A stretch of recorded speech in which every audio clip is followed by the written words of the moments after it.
We'll take another look at Caitlin Clark's debut shot in rhythm. Comes off the screen, gets the handoff. And you're right, that very much was a... Fever Nation, the wait is officially over. Screen comes from Stokey. Haley Van Lith, who has the defensive assignment tonight on Clark. Let's catch a dime as we have spent the last 8 months counting down the days, dissecting every practice clip and praying for health updates. And now, here we are. It is March 2026, and the Caitlin Clark effect is hitting the international stage. But while the world is focused on Puerto Rico, something just as explosive is happening behind the scenes in Indianapolis. Probably harder, especially even for the World Cup. Obviously, the Olympics are pretty accessible, but I think obviously making this more accessible to our fans. A viral post from Sophie Cunningham has sent the rumor mill into overdrive, suggesting a massive reunion that nobody saw coming: the return of Erica Wheeler. Today, we are breaking down the big three chemistry that's fueling Team USA, the breaking news on a landmark CBA deal that could make Caitlin Clark one of the league's first million-dollar players, and the secret Instagram clues that suggest the Fever are trying to bring their veteran heart and soul back home. If you thought the offseason was quiet, you haven't been paying attention. Grab your gear because the 2026 engine isn't just restarted, it's about to explode right here on Catch a Dime. Segment 1. The Sophie Cunningham viral clue. Let's talk about the post that stopped the WNBA world in its tracks. Demands so much attention. I don't see her writing anything down tonight. Cunningham on the drive into Stevens and lays it in. Tough finish. Sophie Cunningham, who has basically become the Fever's unofficial vibes manager and defensive enforcer, recently shared a throwback clip and a series of cryptic messages that fans are convinced is a call for Erica Wheeler to return to Indiana. Now, why does this matter so much? After the 2024 season, Erica Wheeler moved on to Seattle, leaving a massive leadership void in the Fever locker room. While Caitlin Clark is the engine on the court, Erica was the fuel in the locker room. Even though that doesn't go in, it's a good shot for Rachel Banham. The spacing, once again, the paint touch led to it. She was the veteran who took Caitlin under her wing during that high-pressure rookie campaign. With the news that Aaliyah Boston is sidelined due to her unrivaled injury, the Fever are desperate for veteran leadership. The rumors are swirling that with Erica Wheeler currently being an unrestricted free agent for the 2026 cycle, the Fever front office is looking to run it back with the core that actually liked playing together. Sophie's post wasn't just a "miss you" message. It looked like a recruitment pitch. If Wheeler returns, it changes the entire dynamic of the backcourt. It allows Caitlin to move off the ball more. It gives Lexi Hall a secondary playmaker to work with. And most importantly, it brings back the fun that defined the early days of this rebuild. The fans are screaming for it, the teammates are hinting at it, and the salary cap, thanks to the new CBA, might finally allow for it. Segment 2. The $1 million CBA and Caitlin's pressure. While the roster rumors are fun, the real big boss moves are happening at the negotiating table. As of today, March 18, 2026, a landmark labor deal is reportedly near reality. And let's be honest, this deal doesn't happen without the leverage of Caitlin Clark. Caitlin has been vocal during Team USA camp in Miami, telling reporters that she doesn't understand why both sides don't just get in a room and shake hands. She is applying massive pressure on the WNBA and the Players Association to get this done before the May 8th tip-off.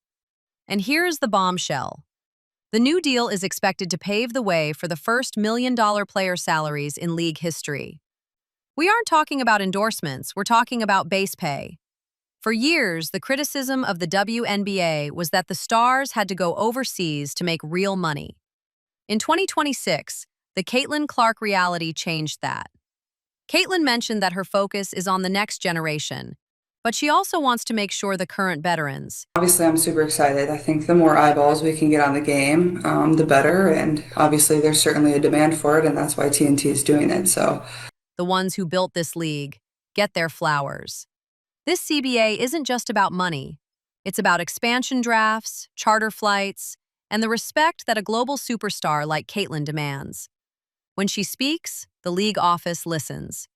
Her business-first attitude in Miami has shown everyone that she is just as dangerous in the boardroom as she is from 30 feet out.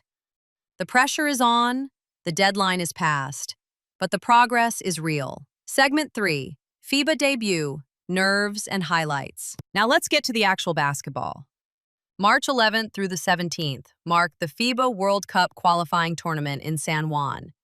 This was the moment we've all been waiting for. Caitlin Clark in the senior national team jersey, playing alongside the likes of Paige Beckers and Angel Reese. Caitlin admitted she was nervous, which is something we rarely hear from her. She mentioned that reporting to camp in Miami felt like the first day of school all over again. But those nerves didn't show on the court. In the game against New Zealand, we saw the version of Caitlin that the WNBA missed for the last 8 months. The thread-the-needle passing was there, the logo threes were falling, but most importantly, her conditioning looked elite. After sitting out most of 2025 with that bone bruise and groin injury, there were questions about her burst. Does she still have that first step? Can she handle the physical international play? The answer was a resounding yes. She played with a level of joy that we haven't seen since her Iowa days. It's clear that the time off was exactly what her body needed.